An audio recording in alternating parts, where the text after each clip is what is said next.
Halo teman-teman semua. Di video ini Mimin akan mencoba untuk membawakan alur cerita Wudong Qiankun versi novelnya.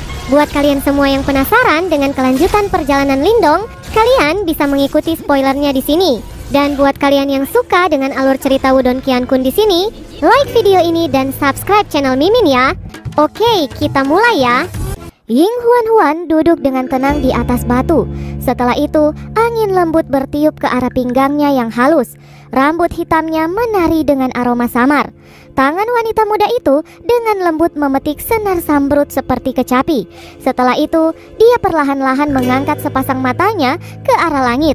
Suara angin membelah bergegas yang disertai oleh gelombang aura menakutkan dengan cepat muncul di daerah itu. Setelah itu, banyak toko dengan cepat bergegas dari langit yang jauh. Akhirnya, mereka perlahan berhenti agak jauh dari puncak gunung. Semua murid sekte Dao sangat arogan, ucap Yaoling, perlahan mengungkapkan dirinya. Dia menatap Ying Huan yang duduk di puncak gunung dan tanpa sadar tertawa. Segera, dia menggelengkan kepalanya dan berkata, "Jika Anda berpikir bahwa saya adalah seseorang yang akan bersikap lunak pada seorang wanita, saya khawatir Anda akan sangat kecewa," ucap Yaoling. "Gadis ini terlihat sangat segar. Mengapa kita tidak merengutnya dan membawanya kembali?" ucap seorang ahli dari Misa Segel Setan tertawa dengan cara yang aneh. Matanya menyapu tubuh indah Ying Huan tanpa rasa takut. Ada juga cukup banyak orang yang mengikuti di belakang. Mereka juga mengeluarkan tawa aneh ketika mereka melihat adegan ini. "Sulei, habisi dia. Yang lain, ikuti saya dan kejar mereka. Biji benih itu tidak ada padanya," ucap Yaoling melirik Ying Huan dengan sikap acuh tak acuh. Namun, suaranya baru saja terdengar ketika Ying Huan tertawa dengan cara yang indah. Tangannya bergerak di atas senarnya. Cahaya merah yang tidak biasa melonjak keluar dari matanya yang besar. "Anda benar-benar melebih-lebihkan diri. Jika Anda ingin melintasi area ini, cobalah kalau Anda dapat melewati formasi senar saya," ucap Ying Huan perlahan berubah menjadi dingin. Gelombang demi gelombang riak yang sangat kuat perlahan melonjak keluar dari dalam tubuhnya. Tingkat itu dengan cepat mendekati 8 Yuan Nirvana. "Hanya dengan kekuatan tingkat ini?" ucap Yaoling hanya tertawa dingin. Ying Huan mengabaikannya sebelum tangannya yang halus tiba-tiba menekan tali senar. Darah segar berwarna merah merembes keluar dari telapak tangannya seketika. Seakan-akan senar sambrutnya telah dicelup dengan darah merah saat ini. Riak yang tidak biasa juga diam-diam dipancarkan saat cahaya darah ini berkedip. "Serang! Ada yang tidak beres dengan gadis ini!" teriak Yaoling. Matanya mengecil saat ini. Kegelisahan tiba-tiba melonjak keluar dari hatinya. Sulei dengan cepat bergegas keluar seperti anak panah. Dia mengepalkan tangannya yang besar sebelum Yuan power yang liar dan penuh kekerasan berkumpul. Sebuah tinju keras menuju Ying Huan. Ying Huan mengangkat matanya sedikit sambil menatap tenang pada serangan Sulei yang masuk. Setelah itu, suara lembut perlahan keluar dari mulutnya. Suara bodi tanpa bentuk. Jari-jarinya yang panjang juga menari di atas senar yang berubah menjadi merah darah. Seluruh tempat tampaknya telah terdiam sesaat. Setelah itu, sinar cahaya berdarah langsung bergegas keluar dengan kecepatan yang sangat menakutkan dan bertabrakan dengan tinju Sulei. Suara keras bergema di atas tempat itu. Sulei yang kekuatannya telah mencapai 8 Yuan Nirvana dikirim terbang mundur di depan banyak tatapan tertegun. "Suara senar yang aneh," ucap Sulei menstabilkan tubuhnya dengan cara yang menyedihkan. Wajahnya merah padam dan matanya dipenuhi rasa takut. Dia menyadari bahwa rasanya seolah-olah serangannya telah dipantulkan kembali. Mata Yaoling berangsur-angsur berubah menjadi serius pada saat ini. Dia menatap dengan kejam pada Ying Huan. "Anda telah benar-benar berhasil mempelajari suara bodi berdarah tanpa bentuk. Salah satu dari 4 keterampilan misterius besar dalam aula sekte Dao," ucap Yaoling. Ying Huan mengangkat kepalanya. "Tidak disangka bahwa Anda memiliki pemahaman yang sangat bagus tentang seni bela diri sekte Dao saya. Anda memang layak menjadi anggota gerbang Yuan," ucap Ying Huan. "Gadis kecil, Anda harus berhenti menggunakan lidah tajammu di depan saya. Suara bodi tanpa bentuk memang kuat, tetapi Anda tidak dapat menghentikan kita sendiri," ucap Yaoling berteriak dengan dingin. "Serang bersama. Saya ingin melihat bagaimana dia memblokir kita," teriak Yaoling ketika dia mengambil alih dan bergegas. Aura 9 Yuan Nirvananya menyebabkan seluruh puncak gunung gemetar. Ying Huan-Huan menatap Yaoling dengan serius. Segera dia menghirup nafas dalam-dalam. Giginya menggigit bibir merahnya dan jejak darah segar merembes keluar dari sudut mulutnya. Suara bodi tanpa bentuk, semuanya membentuk, ucap Ying Huan-Huan. Cahaya merah darah mengerikan menyapu saat ini. Akhirnya itu benar-benar diaglomerasi menjadi pohon bodi kuno berdarah yang besar. Pohon kuno berguncang dengan lembut dan daunnya berdesir, memancarkan suara merdu yang seolah-olah dunia baru saja dilahirkan. Gelombang sonik yang unik dengan cepat menyebar dan menutupi seluruh area. Setelah itu berhenti di depan kelompok Yaoling yang telah maju menyerang bersama. Ruang perlahan terdistorsi di depan mereka dan tampaknya membentuk cermin yang samar-samar. Bahkan gambar diri mereka sendiri memantul di dalam cermin. Cermin itu bergetar. Setelah itu, sesosok manusia persis seperti diri mereka masing-masing perlahan berjalan keluar dan muncul di depan mereka. Mata Yaoling mengecil saat dia melihat sosok manusia yang sama di depannya. Segera matanya melihat ke arah gunung. Pohon bodi merah darah berdiri di depan Ying Huan-Huan. Jejak darah di sudut bibirnya menjadi semakin menonjol. Jauh di depan, beberapa sosok bergegas keluar dengan eksplosif di langit. Mereka bahkan tidak mengucapkan sepatah kata pun. Atmosfer begitu tegang, sehingga menyebabkan seseorang tidak dapat bernafas dengan baik. Mereka adalah kelompok Lindong, Jiang Kun, dan yang lainnya yang telah berpisah dari Ying Huan-Huan sebelumnya. Jiang Kun tiba-tiba berhenti. Mereka yang berada di depan juga merasakan sesuatu. Mereka segera menghentikan tubuh mereka dan memandang Jiang Kun yang tertinggal di belakang.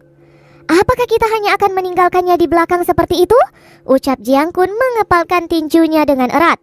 Yuan Ling dan Yuan Fang diam. Ada ekspresi menyakitkan di mata mereka. Apa yang ingin Anda usulkan saat ini? Ucap Lindong bertanya dengan lembut. Bisakah Anda tetap menyebut diri Anda seorang pria? Jika meninggalkannya di tempat itu sendirian, bagaimana mungkin dia sendirian bisa mengalahkan kelompok Yaoling? Ucap Jiang Kun mengangkat kepalanya. Ekspresinya buas saat dia berteriak pada Lindong. Apakah kita harus tetap tinggal dan berjuang bersama dengannya? Bahkan jika akhirnya kehilangan hidup kita semua dan membiarkan benih kuno immortal Yuan jatuh ke tangan Yaoling agar dia bisa membawanya kembali ke gerbang Yuan sehingga gerbang Yuan dapat menjadi lebih kuat? Ucap Lindong melirik Jiang Kun yang telah kehilangan kendali. Jiang Kun tertegun ketika melihat sikap Lindong. Segera dia menundukkan kepalanya dengan menyakitkan dan mengepal tangannya dengan kuat. Jiang Kun, Junior Lindong benar untuk masalah ini, ucap Yuan Fang dengan lembut. Ayo pergi, jika terjadi sesuatu pada Huan-Huan, saya juga akan menjadi musuh bebuyutan gerbang Yuan, ucap Yuan Ling meraih lengan Jiang Kun. Matanya juga sedikit merah saat dia berbicara dengan suara yang dalam. Setelah itu mereka melangkah dengan kurang bersemangat. Lindong menyaksikan dua orang putus asa ini, sementara riak naik di matanya yang tenang. Dia segera menghela nafas lembut dan membalik tangannya. Benih hijau muncul. Setelah itu, dia langsung melemparkannya pada Yuan Fang. Lindong, kamu... ucap Yuan Fang tercengang saat dia menatap Lindong setelah menerima biji benih kuno immortal Yuan dari Lindong. Dia benar. Kita benar-benar tidak akan dapat menjelaskan hal itu dengan kembali dengan cara seperti ini, ucap Lindong mengangkat bahunya. Dia jelas menyadari popularitas Ying Huan-Huan dalam sekte Dao. Jika berita tentang masalah ini menyebar setelah mereka kembali, mungkin tatapan-tatapan dari yang lain akan menyebabkan seseorang merasa tidak enak. Bahkan jika mereka bisa memahami situasinya. Saya akan kembali mencarinya. Kalian semua harus pergi dan membawa benih itu, ucap Lindong tidak ragu saat dia berbalik dan segera pergi. Yuan Fang melihat punggung kurus pria muda itu. Segera dia menggosok matanya dan berkata, Lindong, bawa dia kembali. Lindong tidak menoleh, dia hanya melambaikan tangannya. Segera dia mengangkat kepalanya. Kali ini dia benar-benar harus mengeluarkan semuanya. Yuan Power dengan ganas menyapu hutan yang tak ada habisnya. Pada saat yang sama, suara merdu samar-samar membawa irama aneh yang berputar di hamparan langit ini. Yuan Power melonjak saat ekspresi Yaoling semakin gelap. Telapak yang mengandung kekuatan Yuan yang kuat meledak ke arah sosok di depannya seperti kilat. Sosok bayangan ini benar-benar identik dengannya, seolah-olah itu adalah salinan yang dibuat dari cetakan yang sama. Kepalan tangan Yaoling sangat mempengaruhi tubuh kembarannya. Yuan Power sengit yang meletus menyebabkan sosok kembarnya bergetar keras. Akhirnya itu retak dan meledak menjadi kehampaan lalu menghilang tanpa jejak. Setelah menghancurkan sosok kembarannya, tatapan gelapnya menyapu area tersebut. Area ini benar-benar kacau. Ada sosok seperti diri mereka sendiri di depan setiap orang yang mengejar murid-murid sekte Dao ini. Dan kekuatan sosok kembaran ini tergantung pada orang yang ditiru. Meskipun klon kembarannya tidak dapat mencapai tingkat yang sama seperti yang asli, namun seni bela diri yang bisa mereka gunakan benar-benar identik dengan aslinya, membuat mereka sangat sulit untuk dihadapi. Yaoling menatap muram di puncak gunung hijau yang tidak jauh. Di puncak gunung itu berdiri pohon bodi merah kuno raksasa yang bergetar lembut. Pelaku yang menciptakan semua klon kembaran ini adalah pohon kuno itu. Sosok Ying Huan diam-diam duduk di pangkal pohon bodi kuno. Tangannya yang ramping saat ini sedang memetik senar merah darah di depannya. Saat ini ekspresinya sangat pucat dan noda darah di sudut mulutnya sangat jelas. Siapapun bisa tahu dalam sekejap bahwa kondisinya saat ini tidak bagus sama sekali. Benar-benar layak menjadi seni bela diri aula langit yang cukup kuat. Namun, berapa lama lagi Anda bisa bertahan dengan level Anda saat ini? Ucap Yaoling menyeringai dengan dingin saat dia menatap gadis muda itu. Ying Huan mengangkat kepalanya saat senyum muncul di wajahnya yang cantik. Jejak darah membuat senyumnya tetap sangat indah. Saya sudah memperingatkan Anda sebelumnya. Saya, Yaoling, bukan seseorang yang akan menunjukkan belas kasihan kepada seorang gadis. Saat kata-katanya memudar, dengan satu gerakan, dia berubah menjadi sinar cahaya, dan tangannya itu berubah menjadi telapak raksasa agung yang dengan kejam mengarah pada Ying Huan. Karena tekanan dari telapak tangan, retakan muncul di gunung. Yaoling tidak memiliki sedikit pun belas kasihan ketika dia melepaskan serangannya. Ying Huan mengangkat kepalanya dan melihat ke arah telapak tangan menakutkan yang segera turun pada dirinya, yang juga menekannya sampai dia tidak dapat mengambil satu langkah pun. Suara bodi tanpa bentuk sangat efektif terhadap menangani kelompok, namun itu menghabiskan jumlah yuan power yang mengerikan. Setelah menggunakannya sebelumnya, Ying Huan sudah menghabiskan semua yuan power di tubuhnya. Saat ini dia tidak bisa lagi melakukan pembelaan sama sekali. Mereka seharusnya sudah mencapai tempat yang jauh lebih aman, bukan? Gumam Ying Huan tersenyum samar. Pada saat ini, secara mengejutkan, tidak ada jejak ketakutan di wajahnya yang cantik. Dia jelas mengerti betapa pentingnya benih immortal Yuan kuno ini kepada sekte Dao. Telapak tangan raksasa yang mengandung kekuatan menakutkan dengan cepat mendekat pada Ying Huan. Menyusul ini, cahaya merah darah pada pohon bodi kuno berangsur-angsur mulai retak sebelum berubah menjadi seberkas cahaya dan menghilang. Dengan ekspresi ganas, Yaoling menekan telapak tangannya ke bawah, dan telapak tangan Yuan Power raksasa berubah menjadi bayangan raksasa besar. Saat bayangan menekannya, Ying Huan mengambil nafas yang dalam dan perlahan menutup matanya. Namun, saat dia memejamkan mata, suara udara membelah tiba-tiba bergema di langit. Sinar cahaya berwarna hijau melesat ke arahnya dengan kecepatan yang menakutkan. Tiba tepat sebelum telapak tangan mendarat, ia mendekap Ying Huan yang tercengang. Tombak buaya meledak, membentuk perisai hijau raksasa di depan mereka. Ketika telapak tangan raksasa mendarat di perisai, seluruh puncak gunung bergetar hebat. Di langit di atas, Yaoling menatap puncak gunung yang runtuh saat ekspresinya menjadi gelap.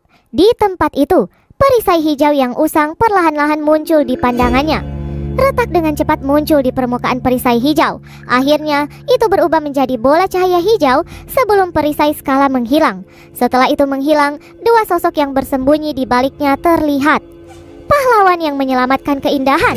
Sungguh adegan yang menyentuh, ucap Yaoling membentuk senyum mengejek saat dia menatap dingin pada Lindong yang perlahan berdiri. Lindong membuka tangannya yang telah mati rasa sebelum melihat ke arah Ying Huan yang lemah dalam pelukannya. Sudut-sudut mulutnya terangkat tanpa daya. Gadis ini benar-benar nekat.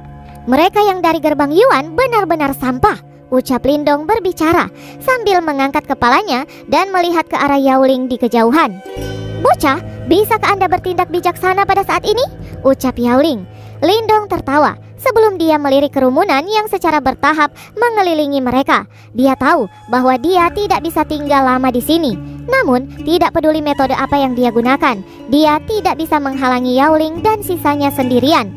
Garis abu-abu muncul di dahi Lindong. Dengan dengan kecepatan yang mencengangkan sebelum mata di dahinya muncul sekali lagi. "Desolate Demon Eye," ucap Yowling sedikit menyernyit ketika dia melihat mata di dahi Lindong. Sudah jelas bahwa dia tahu tentang seni bela diri ini. Sinar cahaya abu-abu yang mengandung kekuatan destruktif yang sangat kuat meletus dari mata di dahi Lindong.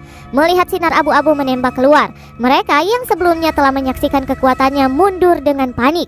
Bahkan Yowling mundur karena dia tidak ingin terkorosi oleh benda itu. "Yowling, saya pikir bahwa setelah ini akan ada banyak dari Sekte Dao yang akan memburu Anda. Saya harap Anda masih bisa tersenyum dengan riang saat itu," ucap Lindong mengejek sambil mengirim senyum lebar yang dingin. Tatapan Yowling berubah suram. Dia secara alami tahu bahwa pasti dia telah membuat marah Sekte Dao hari ini. Selain itu, saat ini dia hanya orang pengasingan dari gerbang Yuan. "Tenanglah, setelah membantai kalian semua dan mengambil benih immortal Yuan, saya tidak perlu berurusan dengan masalah yang merepotkan seperti itu lagi," ucap Yowling. "Saya khawatir Anda tidak akan memiliki kesempatan seperti itu," ucap Lindong tersenyum sebelum dia mengepal telapak tangannya. Dalam sekejap, tombak tulang buaya surgawinya muncul. Dengan telapak tangannya, bola cairan darah merah muncul dalam sekejap. Ini adalah esensi darah dari Heavenly Desolate Cow yang dia beli sebelumnya dari pelelangan di Ancient Battlefield. Dia tidak memiliki kesempatan untuk menggunakannya sejak saat itu. Namun, sepertinya sekarang hal ini dibutuhkan. Bola esensi darah langsung dituang pada tombak tulang buaya surgawi saat tangannya dengan cepat membentuk serangkaian segel. Tubuh tombak mulai bergetar. Segera, semburan meluap dari cahaya merah yang meletus di tombak sebelum raungan dari Saman kuno bergema di langit sekali lagi. Cahaya berdarah mulai menggumpal sebelum perlahan berubah menjadi buaya surgawi kuno di bawah tatapan kaget Yowling dan sisanya. "Serang!" ucap Lindong berteriak saat jarinya menunjuk keluar. Buaya surgawi kuno meraung di langit sebelum dengan keras menuju Yowling dan sisanya. Setiap langkahnya membuat bumi gemetar. Setelah berhasil memanggil buaya surgawi kuno, Lindong menyimpan tulang buaya surgawinya sebelum menempatkan Ying Huan-Huan di punggungnya. Dia segera berbalik dan lari tanpa ragu sedikit pun. Dia jelas mengerti betapa kuatnya roh buaya surgawi itu. Meskipun itu kuat, namun itu jelas tidak akan bertahan lama untuk Yowling dan yang lainnya.